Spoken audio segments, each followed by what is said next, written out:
Olá pessoal, estamos de volta aqui nos estúdios do PCI Concursos. É uma satisfação reencontrá-los.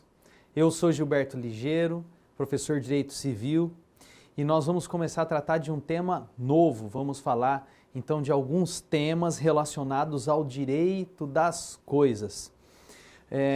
Sempre tema objeto de questões nas provas e nos concursos.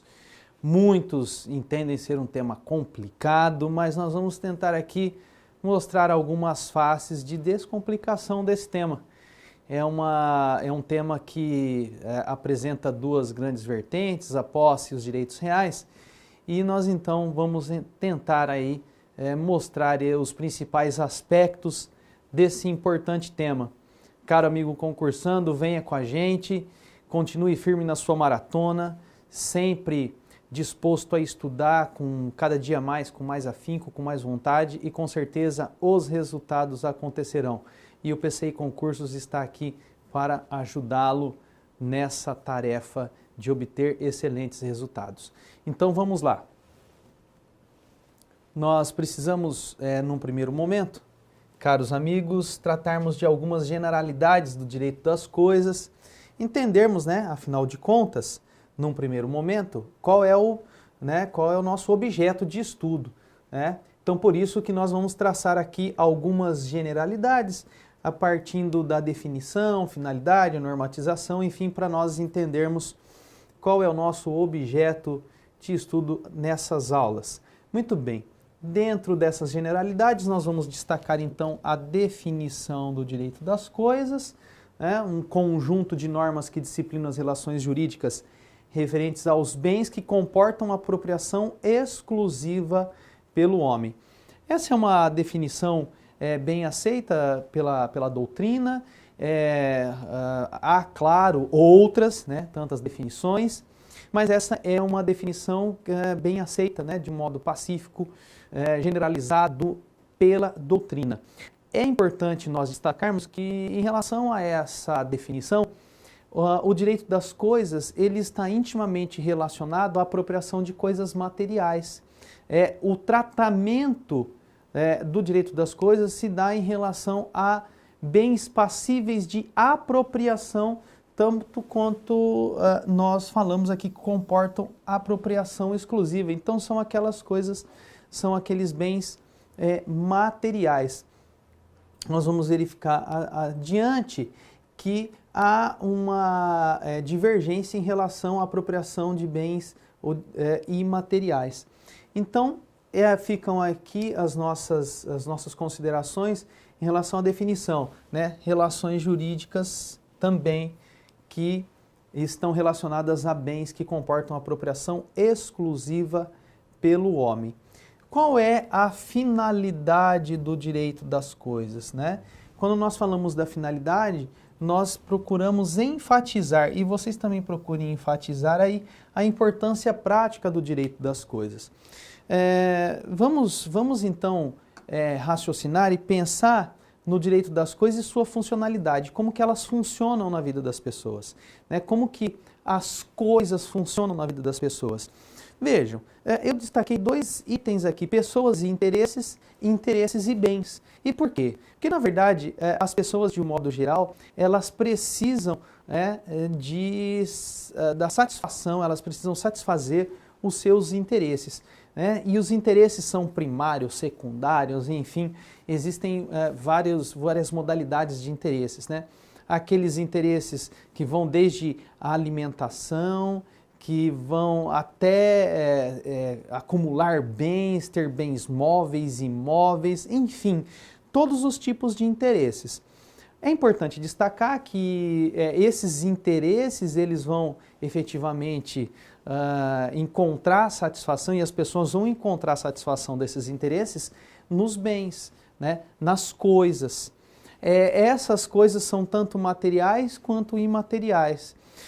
E também nós temos que lembrar que esses bens são finitos, eles não são infinitos.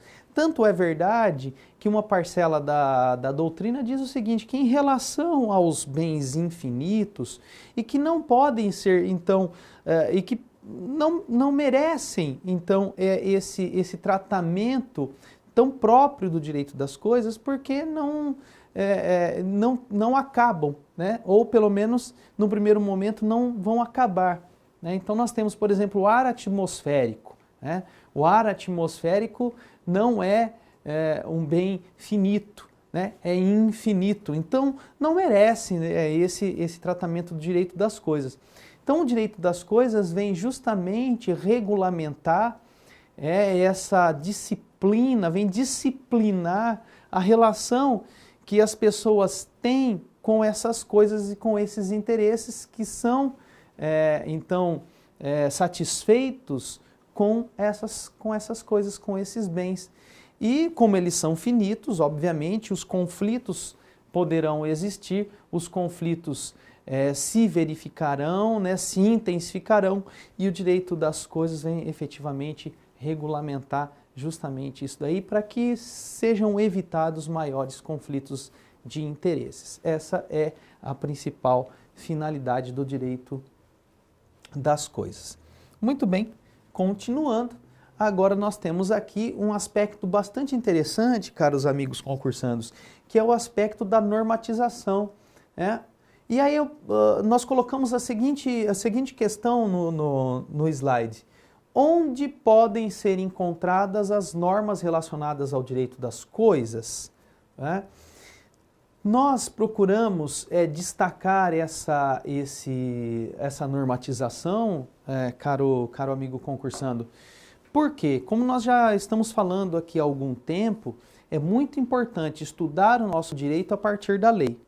E se nós conseguirmos identificar na lei de forma precisa onde nós encontramos uma determinada matéria, e aqui no caso o direito das coisas fica mais fácil, nós vamos direto ao assunto, vamos destacar aspectos legais. E por isso então, nesse slide, nesse momento, nós vamos trabalhar basicamente em 3 planos. Nós vamos trabalhar no plano constitucional, no plano infraconstitucional, no qual nós dividimos em 2 partes, por isso em 3 planos, né? Vamos assim dizer, o plano constitucional, o plano do Código Civil e o plano da legislação extravagante, né? Nós vamos encontrar aí uma normatização própria para tratar desse tema. Então vamos acompanhar, façam o destaque, por gentileza, em primeiro lugar da Constituição Federal.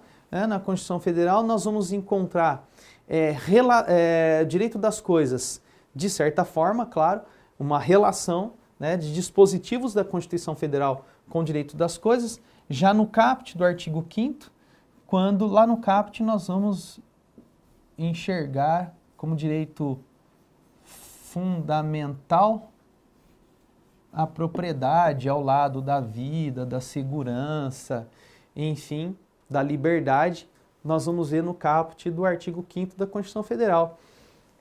Depois, no inciso 22, há uma repetição do Constituinte para a propriedade. No inciso 23, nós vamos ter função social da propriedade. No inciso 24, nós vamos ter desapropriação. No 183, nós vamos ter uso capião especial. Enfim, no 191 também nós temos temas relacionados ao direito das coisas. Vejam então que nós procuramos destacar aqui na Constituição Federal dispositivos legais, né? Dispositivos legais que estejam relacionados ao direito das coisas. É importante vocês destacarem, caros amigos concursandos, é importante a gente destacar que a Constituição Federal não tem um capítulo próprio para o direito das coisas. E não é nem papel do Constituinte tratar desse tema. Porém, pontualmente, nós vamos enxergar na Constituição Federal temas relacionados, né, como a propriedade, que é o principal direito real, e nós vamos enxergar, por exemplo, lá no artigo 183, no artigo 191, hipóteses de uso capião especial, e quando se fala da uso capião, nós estamos tratando de posse, posse com função social, e, enfim, são temas, a posse é um dos fundamentos do direito das coisas. Então, fazemos destaque, em primeiro lugar, para a Constituição Federal. Depois, nós precisamos destacar o Código Civil, isso na legislação infraconstitucional. O Código Civil, nós destacamos, e é importante vocês também destacarem, caros amigos concursandos, é a principal fonte do direito das coisas em sede infraconstitucional. Nós vamos encontrar o direito das coisas no livro 3 da parte especial do Código Civil, de modo especial nos artigos 1196 a 1510-A do Código Civil, porque o 1510-A recentemente trata, do direito à laje. O direito à laje é tratado recentemente por uma medida provisória. Então, nós temos esses principais dispositivos regulamentando o direito das coisas no Código Civil. O direito das coisas que no Código Civil está intimamente relacionado a normatizar, a regulamentar as relações jurídicas que se referem a coisas móveis, imóveis e semoventes. A parte geral do Código Civil, ela trata de bens, fala dos bens móveis, imóveis, enfim. Porém, lá na parte geral, nós temos apenas generalidades, como o próprio nome diz.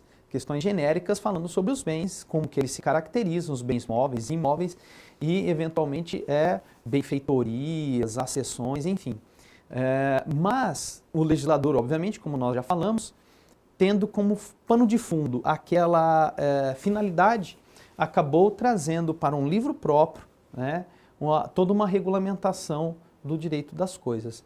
Tá? Então, não quer dizer que só dentro do direito das coisas haverá tratamento dessas relações. Nós vamos encontrar em outros momentos no próprio Código Civil alguns temas que podem se relacionar ao direito das coisas.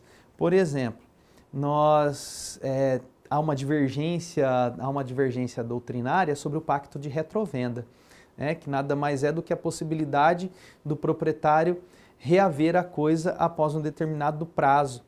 E esse pacto nada mais é do que uma cláusula contratual que autoriza, então, o antigo proprietário a reaver a coisa. E o pacto de retrovenda se encontra, então, no direito das obrigações, se encontra lá entre os contratos. E nesse caso, há quem defenda que, justamente porque somente o proprietário pode exercer o pacto de retrovenda, então, na verdade, o pacto de retrovenda é um direito real. E se é direito real, pertence ao direito das coisas. Então, vejam que há essas divergências, há esses posicionamentos que revelam, ou que podem revelar, que existe direito das coisas além do livro do direito das coisas propriamente dito. Mas voltando então ao nosso slide, caros amigos, nós temos a legislação extravagante. A legislação extravagante, e existem vários exemplos aqui, várias situações, de leis e decretos, pelo menos um decreto-lei, que de uma forma ou de outra se relacionam ao direito das coisas, tocam em temas efetivamente importantes do direito das coisas. Então nós citamos aqui o Decreto-Lei 3.365 de 1941, que trata da desapropriação por utilidade pública. Afinal de contas, a desapropriação é uma forma de perda da propriedade. A propriedade é tratada pelo direito das coisas. A Lei 4.504 de 1964 que regulamenta ou que traz o chamado Estatuto da Terra e que traz uma série de normas relacionadas então à propriedade rural. A Lei 6.015 de 1973, que é a chamada Lei dos Registros Públicos, conhecida como Lei dos Registros Públicos, e está intimamente relacionado ao direito das coisas, afinal de contas, nós vamos encontrar na Lei 6.015 de 1973, os dispositivos referentes ao registro de imóveis e aquisição da propriedade. Nós temos recentemente o acréscimo de um dispositivo na Lei 6.015 de 73, por intermédio do novo Código de Processo Civil, que acrescentou o artigo 216A à Lei 6.015 de 1973, autorizando o uso capião extrajudicial. Nós temos ainda a Lei 6766 de 79, que trata do parcelamento do solo urbano, e isso é muito importante para se verificar a propriedade sobre lotes e como pode ser parcelado o solo urbano. A Lei 6969 de 1981, que trata, antes mesmo da Constituição Federal de 1988, da uso capião especial rural. Ainda a Lei 9.514/97, importante lei sobre alienação fiduciária de imóveis, mais uma vez um tema aí muito importante. E ainda podemos falar da Lei 10.257 de 2001, que é o Estatuto da Cidade e que trata da utilização da propriedade urbana, do modo como a propriedade urbana deve ser utilizada para organizar bem a cidade e favorecer as pessoas. Então vejam, caros amigos concursandos, que nós citamos aqui algumas leis, alguns conjuntos normativos que revelam efetivamente a importância do direito das coisas para o dia a dia das pessoas. Todas essas leis, de uma forma ou de outra, ajudando a interpretar, a aplicar e regulamentar, melhor dizendo, esse importante ramo do direito civil. Muito bem, feitas essas considerações, nós então podemos pensar agora, efetivamente, no objeto do direito das coisas. Nós falamos que, no primeiro momento, nós temos no direito, no nosso Código Civil, uma preocupação na regulamentação de coisas corpóreas, bens móveis, imóveis, semoventes, então coisas passíveis de apropriação. Foi o que nós vimos lá no nosso, na nossa definição. Mas nós precisamos pensar sobre algumas questões. E uma questão é a seguinte, caro amigo concursando. O direito das coisas regula os direitos autorais e outros tipos de propriedade intelectual? É importante nós destacarmos que os direitos autorais, propriedade material, a propriedade industrial, softwares, enfim, a criação de softwares são frutos do intelecto humano. E, enfim, essas ideias, os direitos autorais, eles são passíveis de apropriação, serão objeto de tratamento pelo direito das coisas. Então, é um tema bastante interessante e é uma questão, é um tema tratado nas provas e nos concursos, então nós precisamos chamar a atenção. Vejam só, a posição dominante, chamem a atenção, a posição dominante da nossa doutrina é justamente no sentido de que tal matéria deve ser considerada uma espécie de propriedade. Ok. Contudo, regulamentada pela legislação específica e não no contorno do direito das coisas lá no livro 3 do Código Civil. Ok? Então, por quê? Porque os direitos autorais, propriedade intelectual de um modo geral, não são passíveis de apropriação como coisas corpóreas. Contudo, tem valor econômico os autores podem negociar a parte econômica dos direitos autorais, da propriedade intelectual, a exploração econômica, sim, essa daí é disponível. E nós vamos então encontrar algumas leis que regulamentam efetivamente esses direitos. Nós temos a Lei 9.279 de 96, que trata de marcas e patentes. Nós temos a Lei 9.609 de 98, que trata da propriedade sobre softwares, programas de computadores. E ainda nós temos a Lei 9.610 de 98, tratando dos direitos autorais propriamente ditos. Essas leis, elas trazem um regulamento próprio para esses interesses, regulamentam a forma de aquisição e a defesa, e todo o regime jurídico.